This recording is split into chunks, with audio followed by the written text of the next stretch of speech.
오늘 본문의 말씀을 가지고 은혜를 주신 하나된 부르심이란 제목으로 함께 말씀을 나눌 때에 저와 여러분에게 큰 은혜가 있기를 간절히 바랍니다. 사회 곳곳 가운데는 다양한 관계와 조직이 있는 것을 볼 수 있습니다. 공동체를 이루면서 사람의 관계 가운데 수많은 모임들이 존재하는 것을 알 수 있는 것이죠. 그들은 각각의 목적과 의미를 갖고 있고 또한 각각의 구조를 갖고 있는 것을 볼 수 있습니다.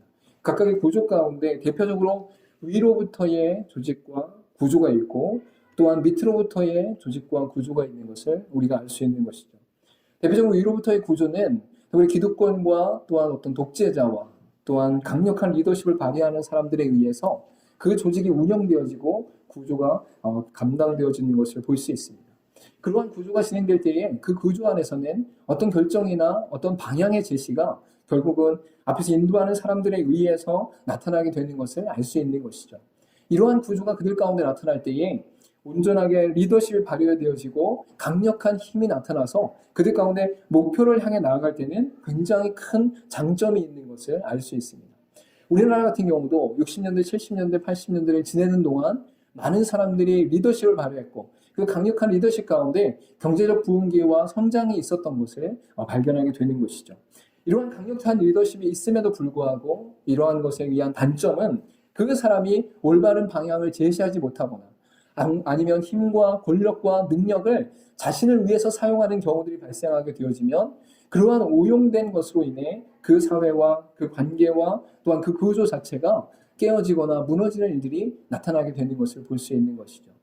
또한 다른 방향에서 밑으로부터의 어떤 구조가 일어나는 것도 분명히 나타나는데 이것은 어떤 리더십에 의한 것이거나 어떤 독재에 의한 것이 아니라 바로 그들 가운데 필요에 의해서 만남을 갖게 되거나 필요에 의해서 그들이 모이게 되었다라는 사실을 발견하게 됩니다.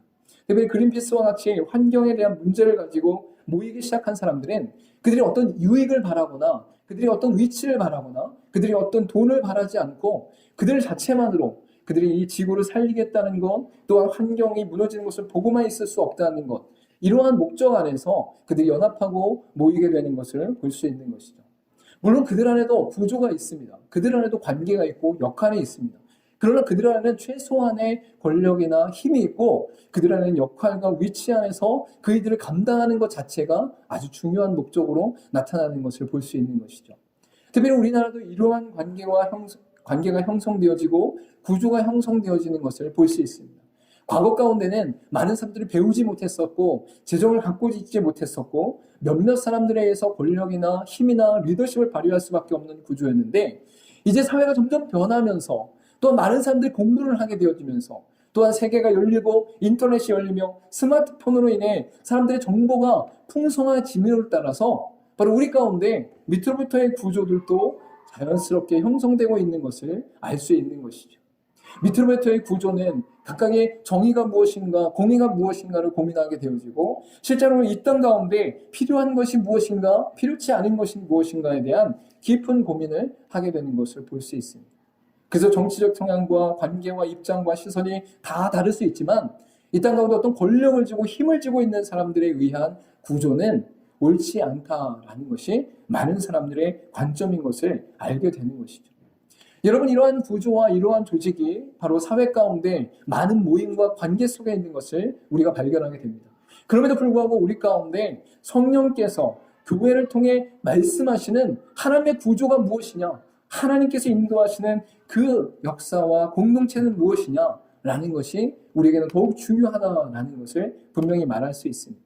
세상 가운데 수많은 조직이 있고 그 조직의 관계가 있고 구조가 있는 그 상황 속에서 그것이 정치적이든 개인적 성향이든 사회적 원리에 따르든 모든 영역 속에 구조가 있지만 이 모든 것들을 뛰어넘는 하나님의 구조가 있다는 거예요. 하나님의 조직이 있다는 거예요. 하나님의 관계가 있다는 거예요.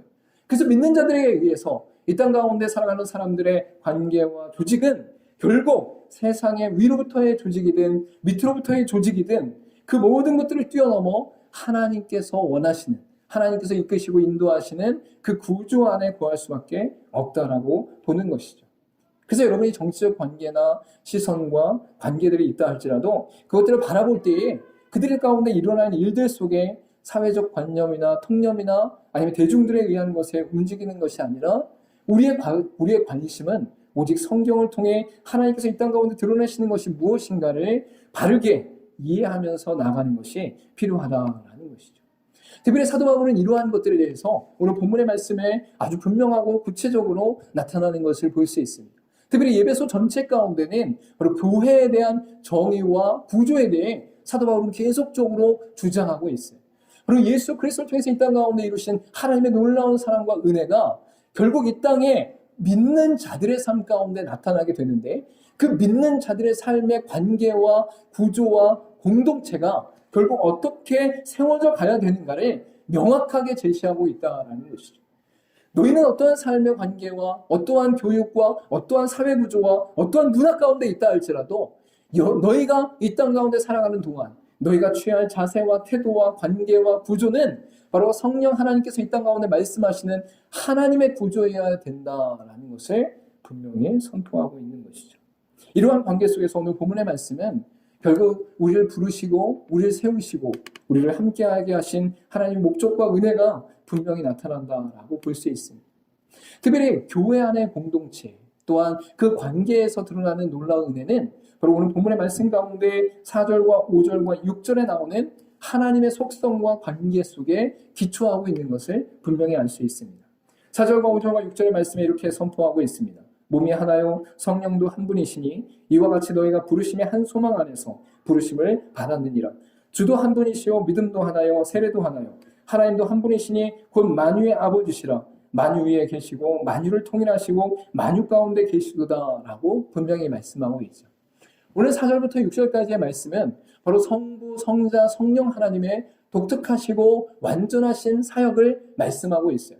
즉 성부 하나님의 사역이 있고 성자 하나님의 사역이 있고 성령 하나님의 사역이 분명히 있다라는 것이죠.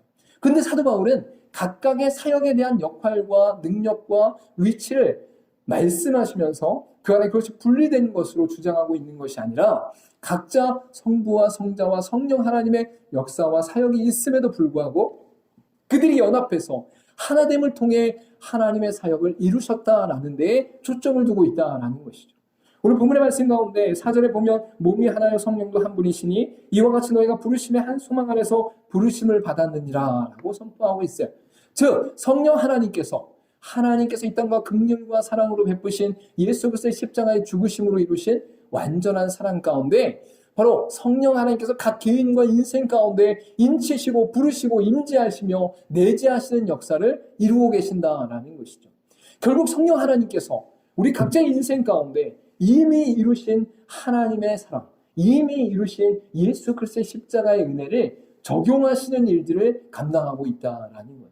즉 예수 그리스도께서 2000년 전에 죽으셨는데 그 죽으신 분이 이 땅 가운데 우리에게 구원을 베푸신 분이다라는 사실을 우리는 알 수 없으나 성령 하나님께서 성경을 통해 드러내신 그 놀라운 사랑 안에서 역사 안에서 우리를 인치시고 우리를 부르시고 우리를 세워가시는 역사를 이루고 계신다라는 것이죠. 오늘 본문 가운데 나타나지 않았지만 예배서 4장 30절 가운데 이렇게 말씀하고 있어요. 하나님의 성령을 근심하게 하지 말라.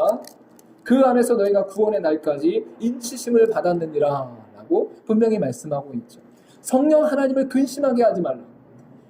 오실 하나님의 영원한 하늘날까지 그 안에서 구원의 날까지 너희를 인치시는 하나님의 놀라운 역사와 은혜가 우리에게 있다라고 분명히 선포하고 있는 것이죠. 성자 하나님에 대해서도 5절 가운데 이렇게 선포하고 있습니다. 주는 한 분이시오 믿음도 하나요 세례도 하나요 라고 분명히 선포하고 있는 것이죠. 여기서 주라는 것은 로드, 즉 예수 그리스도에 대한 지칭으로 나타나는 것을 우리가 분명히 알 수 있습니다. 즉 예수 그리스도가 바로 믿음의 존재 대상이라는 것을 명확하게 하고 있는 것이죠. 즉 하나님의 백성은, 하나님의 자녀는 이 땅에 하나님의 사랑으로 드러내신 예수 그리스도를 믿음으로 말미암아, 그분을 믿음의 대상으로 삼음으로 말미암아, 그들은 믿음의 주로 삼음으로 말미암아 그분을 통해 믿음을 통해서 구원받는 역사가 일어나고 있는 것을 알 수 있습니다.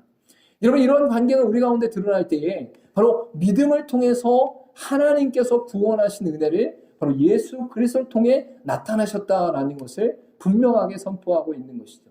즉 예수 그리스도를 통해 믿음의 대상의 됨을 분명하게 드러내시고 그 안에서 세례를 받게 하시는 하나님의 놀라운 사랑이 나타나는 것을 볼 수 있습니다. 우리가 전에 말씀을 나눴던 것처럼 세례 요한은 물로 세례를 주지만 예수 그리스도는 성령과 불로 세례를 준다고 분명히 말씀하고 있죠. 여기서 불의 세례는 단순히 뜨거운 세례가 아니라 바로 불이 성경 가운데 죄악된 것과 타락된 것을 태우시는 역할로 우리에게 임재하시는 것을 알 때에 바로 불 세례는 예수 그리스도가 십자가에 달려 죽으심으로 말미암아 이 땅 가운데 베푸신 하나님의 세례다라는 것을 볼 수 있습니다. 즉 이 땅의 모든 진노와 아픔과 슬픔을 우리에게 내비치지 아니하시고 예수 그리스도에게 담당케 하심으로 말미암아 예수 그리스도가 모든 것을 담당하심으로 우리가 그 죄에 대한 진노로부터 해방되는 역사가 일어났다라는 거예요. 그래서 예수 그리스도의 불세례는 바로 십자가의 죽음의 세례이고 그 죽음으로 말미암아 모든 죄가 사해지는 놀라운 은혜의 세례다라는 것을 분명히 말씀하고 있는 것이죠.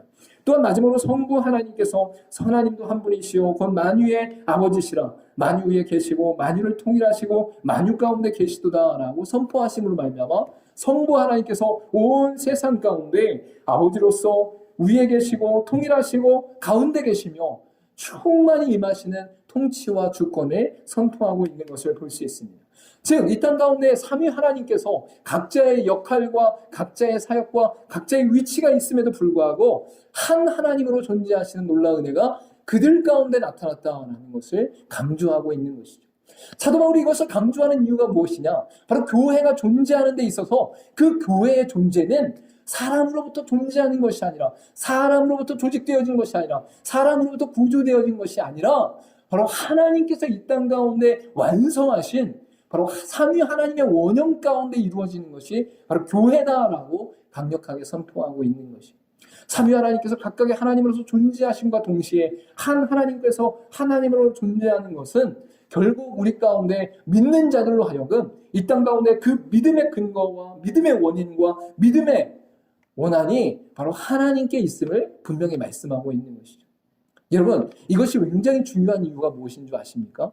우리가 예수 그리스도를 믿는다고 하고 교회 신앙생활하고 봉사하고 헌금하고 희생하는 모든 것 가운데 그 원인과 근원이 어디로부터 왔는가를 명확하게 알 수 있다는 거예요. 여러분이 봉사할 수 있어요. 헌신할 수 있어요. 예배할 수 있어요. 하나님께 기도할 수 있어요. 희생할 수 있어요. 섬길 수 있어요. 여러분, 그런데 그러한 모든 것들이 어디로부터 왔습니까? 그러한 모든 것들이 어디에 원인을 두고 있습니까? 그러한 모든 것들이 어디에 원한을 두고 있습니까? 어디에 원형이 있는 것입니까? 여러분이 봉사하고 헌신한 모든 영역 가운데 그러한 모든 것들의 근거와 근원은 바로 하나님께로부터 있다라는 거예요. 세상에 많은 사람은 자신의 목적과 자신의 리더십과 자신의 능력과 자신의 권세와 자신의 목적을 위해 조직을 운영하거나 조직 속에 참여하지만 바로 믿는 자들의 인생 가운데 하나님께서 주신 놀라운 은혜는 하나님께서 이미 그 삼위 하나님께서 연합된 관계 가운데 하나된 관계 가운데 바로 그분의 사역들을 이루어 가셨구나라는 것에 우리의 원인과 근거가 있다라는 거예요.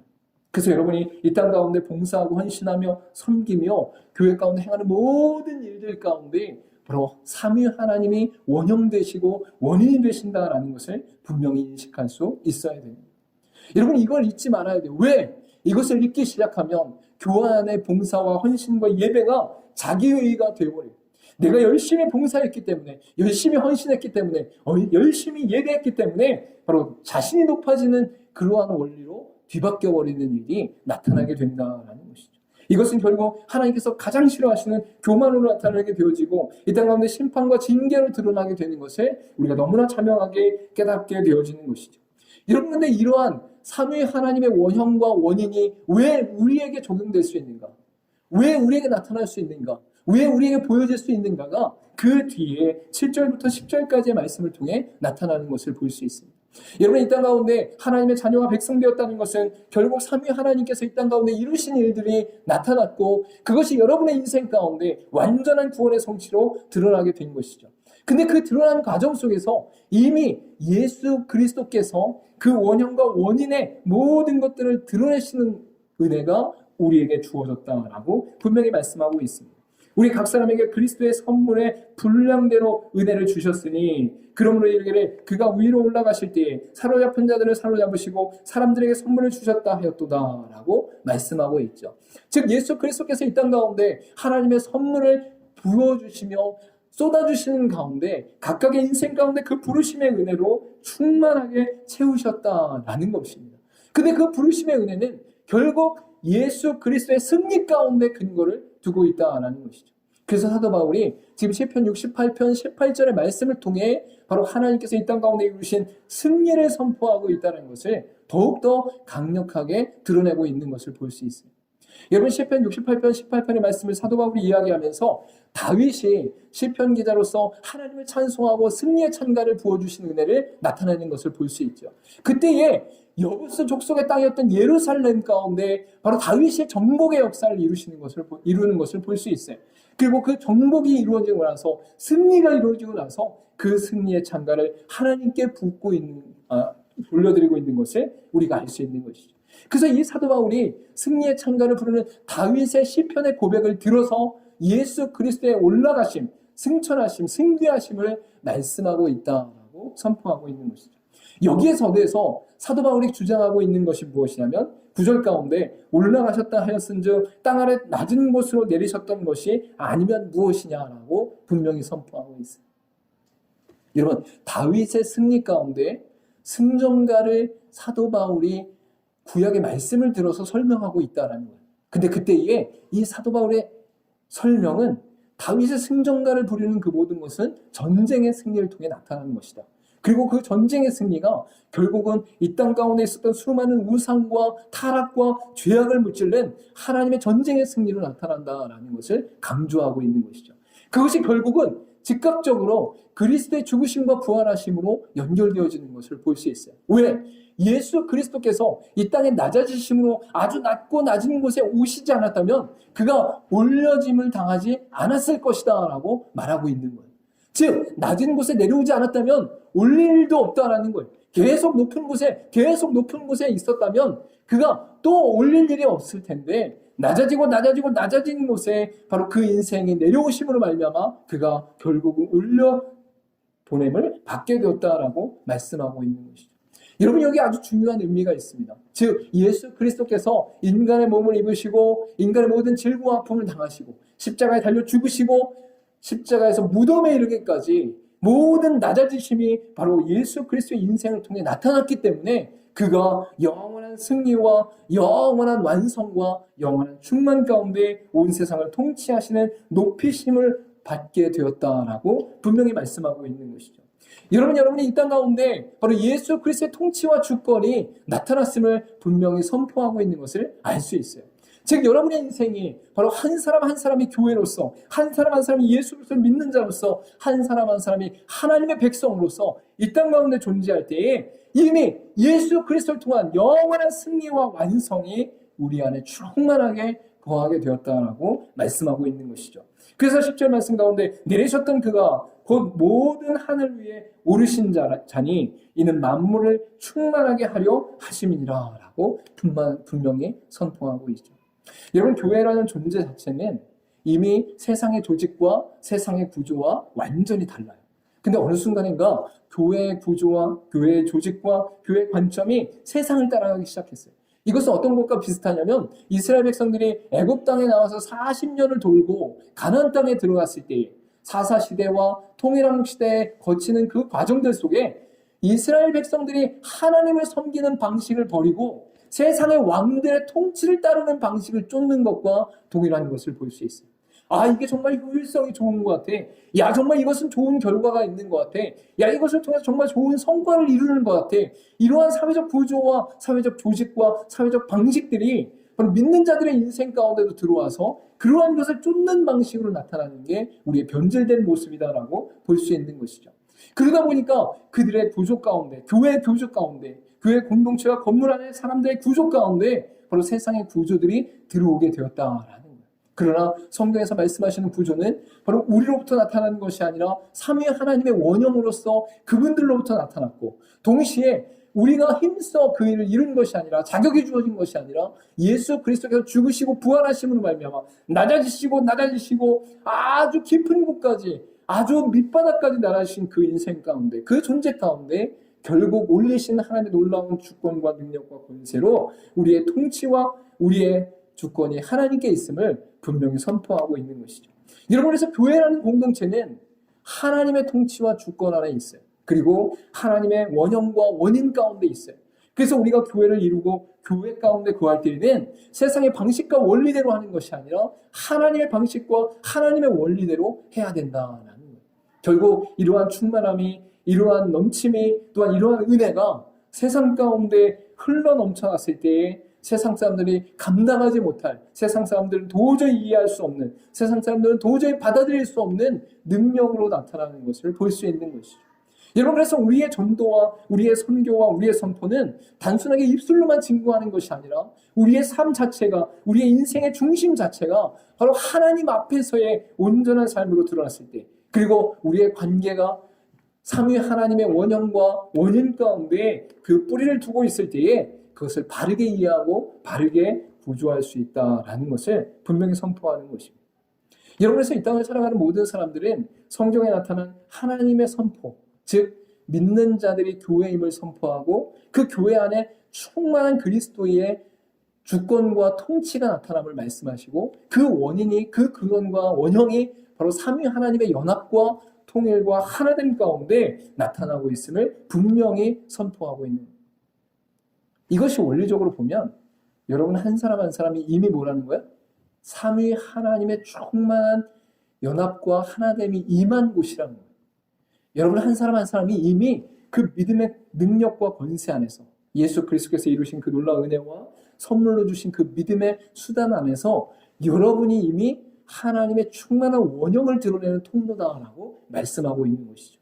세상의 방식과 원리와 구조와 가치를 쫓아서 행하는 것이 그리스도의 삶이 아니라 하나님의 원리와 방식과 하나님의 구조가 나타나는 사람들이 바로 그리스도이다라고 말씀하고 있는 거예요. 이렇게 말하면 굉장히 막연하죠.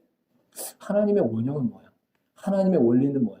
그게 그리스도 안에 통치하고 주권되어지는 건 알겠고, 또한 그리스도를 통해서 교회가 세워지고 교회 안에 충만한 하나님의 주권과 통치가 있는 것도 알겠고 은혜가 있는 것도 알겠는데, 그럼 어떻게 사는 것이 구체적으로 우리의 삶 가운데 나타나는 하나님의 원형인 것이야? 라고 질문할 수밖에 없는 것이죠.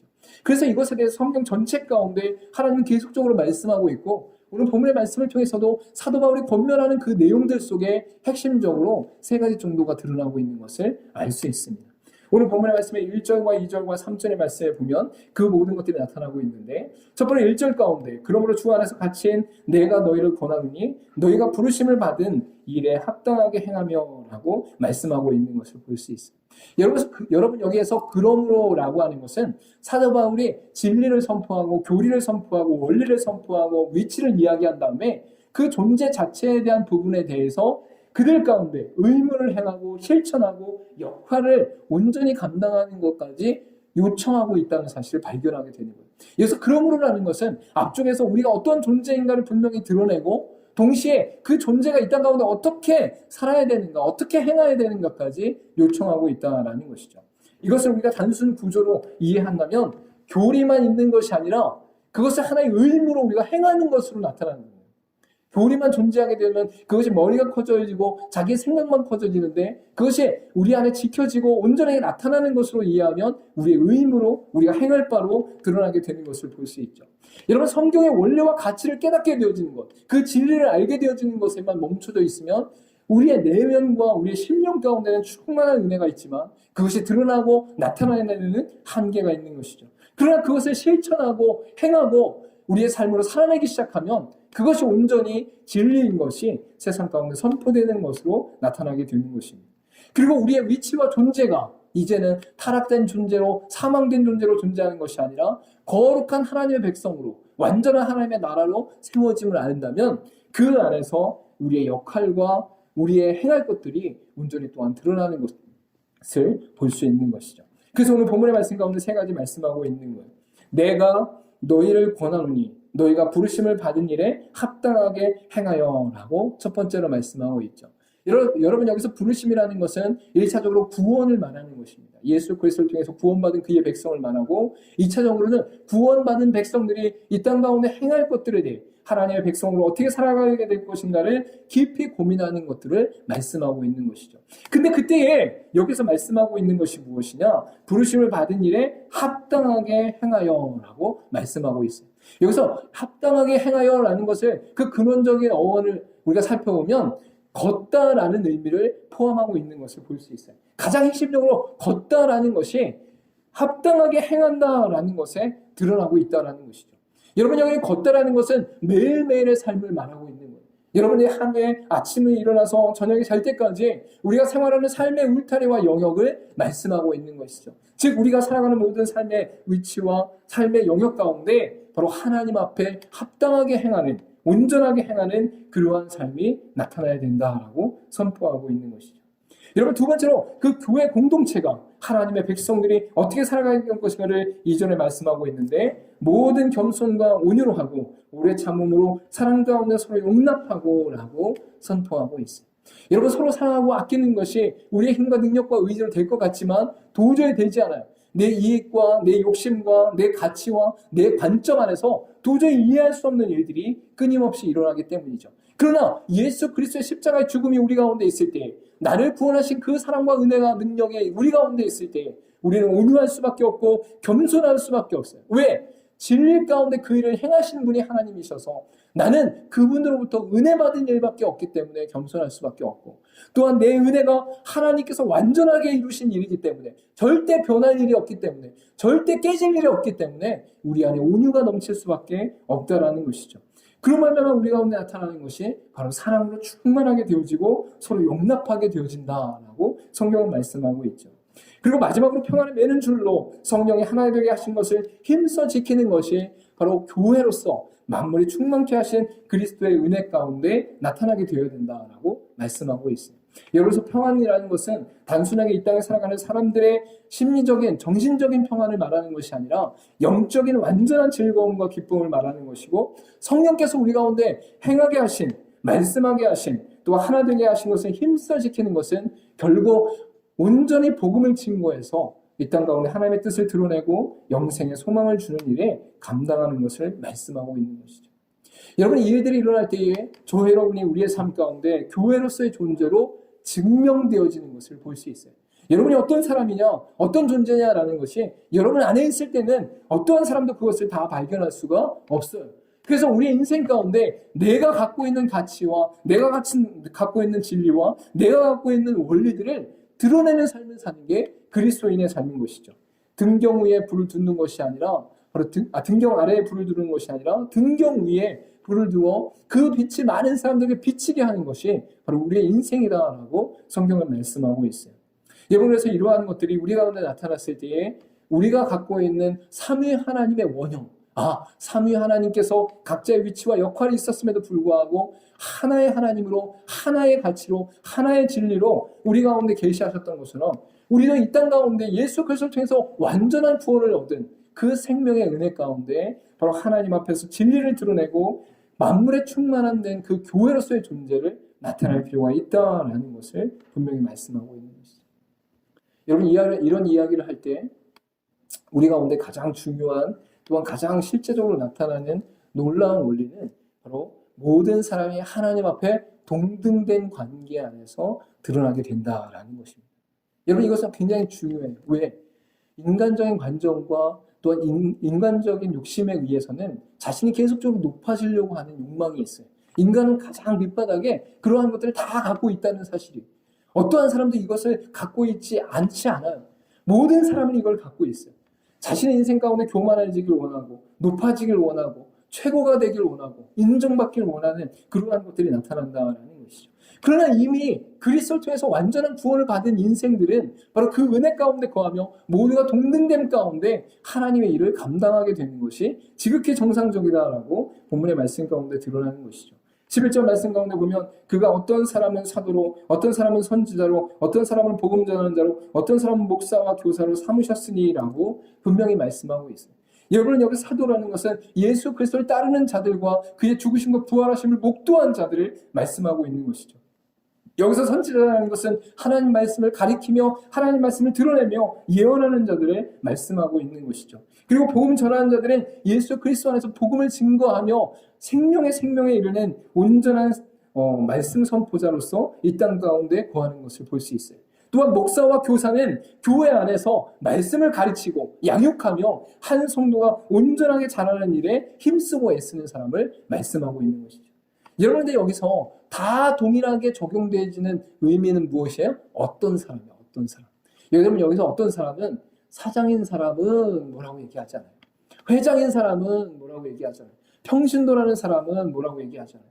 여러분, 교회 안에서 장로인 사람은, 목사인 사람은, 교사인 사람은 얘기할 때에 그들 앞에 다 붙는 게 무엇이냐면 어떤 사람이나 어떤 사람.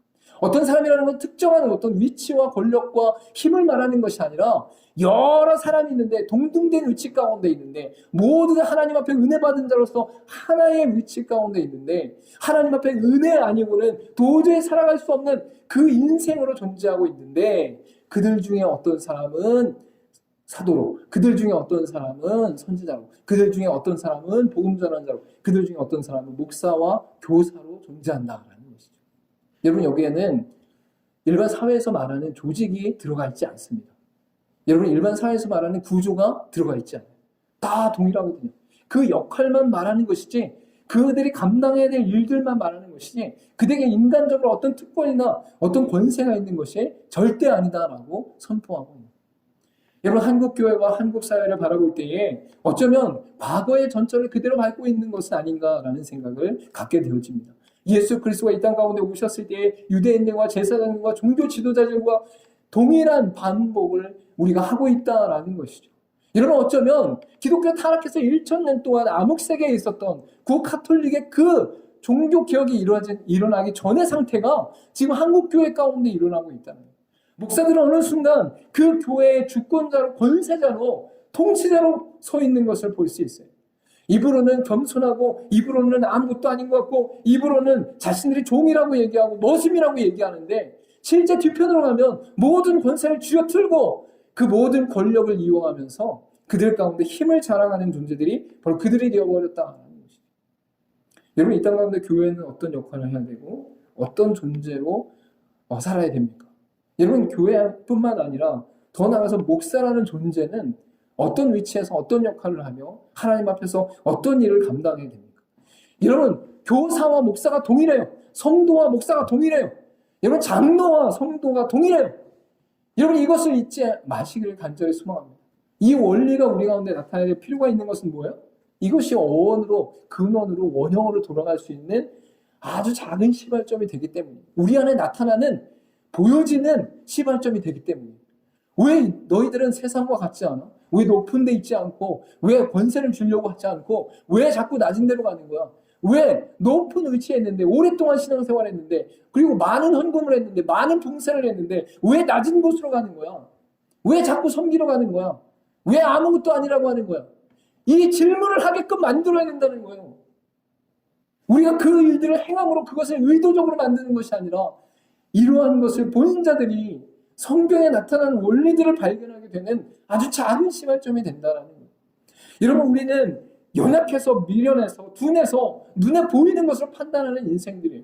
그래서 예수 믿지 않는 모든 사람들의 인생 가운데 이러한 판단과 결정이 들어가는데, 바로 우리 예수 믿는 사람들, 즉 하나님 믿는 사람들도 동일하게 세상의 원리대로 살고 있기 때문에, 동일하게 세상의 가치대로 살고 있기 때문에, 동일하게 세상의 구조와 조직으로 살고 있기 때문에 그들은 이러한 질문을 할 필요가 없는 거예요.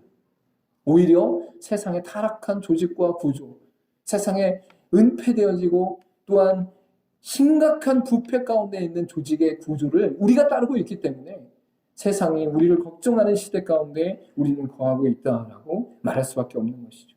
여러분, 저 여러분이 이 땅 가운데 교회인 것을 믿으시길 바랍니다. 저 여러분이 이 땅 가운데 예수 그리스도의 죽으심과 또한 부활하신 가운데 만물의 충만함 가운데 거하게 하시는 은혜인 것을 기억하시길 바랍니다. 저 여러분을 부르셔서 하나님의 자녀 삼으신 이유가 이 땅 가운데 예수 그리스도의 장성한 분량까지 자라나 예수 그리스도께서 사랑하신, 예수 그리스도께서 몸소 보여주신 하나님의 사랑하심과 긍휼하심과 완전하심을 우리를 통해 드러내시길 원하신다는 것을 믿으시길 바랍니다. 여러분, 우리 교회 구조와 관계와 우리 교회의 조직은 세상의 원리와 방식이 아니라 바로 삼위 하나님이 원형 되셔서 삼위 하나님의 하나 되신 가운데 부르심을 받았다는 사실을 잊지 마시길 간절히 소망합니다. 간절히 소망합니다. 우리 기도하도록 하겠습니다.